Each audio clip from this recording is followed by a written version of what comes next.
নিচ্ছে স্মরণ করে মৌতের কথা। যে মেয়েটা বোরখা পরে যে ডেটিং করে বেড়াচ্ছে, জেনা করে বেড়াচ্ছে, ও কি মৃত্যুর কথা স্মরণ করে? যে ছেলেটা এখনকার যুব সমাজের বেশিরভাগই মাদকের সাথে সম্পৃক্ত, গার্লফ্রেন্ড বয়ফ্রেন্ড অ্যাফেয়ার্সে আছে, হ্যাঁ, টিকটক প্রজন্ম, আড্ডাবাজি করে সময় কাটায়, গুন্ডামি করে, মাস্তানি করে, এর মৌতের কোনো ফিকির আছে?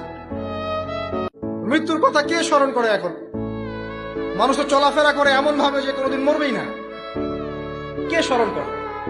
যে টেবিলের তল দিয়ে ঘুষ নিচ্ছে ও স্মরণ করে মৌতের কথা।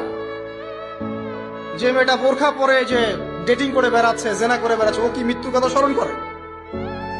যে ছেলেটা এখনকার যুব সমাজের বেশিরভাগই মাদকের সাথে সম্পৃক্ত, গার্লফ্রেন্ড বয়ফ্রেন্ড অ্যাফেয়ার্সে আছে, হ্যাঁ, টিকটক প্রজন্ম, আড্ডাবাজি করে সময় কাটায়, গুন্ডামি করে, মাস্তানি করে, এর নিচ্ছে ও স্মরণ করে মৌতের কথা।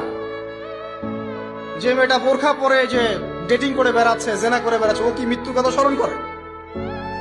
যে ছেলেটা এখনকার যুব সমাজের বেশিরভাগই মাদকের সাথে সম্পৃক্ত, গার্লফ্রেন্ড বয়ফ্রেন্ড অ্যাফেয়ার্সে আছে, হ্যাঁ, টিকটক প্রজন্ম, আড্ডাবাজি করে সময় কাটায়, গুন্ডামি করে, মাস্তানি করে, এর মৌতের কোনো ফিকির আছে? মৃত্যুর কথা কে স্মরণ করে এখন? মানুষ তো চলাফেরা করে এমন ভাবে যে কোনোদিন মরবেই না। কে স্মরণ করে? যে টেবিলের তল দিয়ে ঘুষ নিচ্ছে ও স্মরণ করে মৌতের কথা।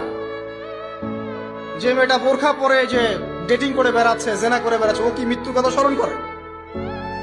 যে ছেলেটা এখনকার যুব সমাজের বেশিরভাগই মাদকের সাথে সম্পৃক্ত, গার্লফ্রেন্ড বয়ফ্রেন্ড অ্যাফেয়ার্সে আছে, হ্যাঁ, টিকটক প্রজন্ম, আড্ডাবাজি করে সময় কাটায়, গুন্ডামি করে, মাস্তানি করে, এর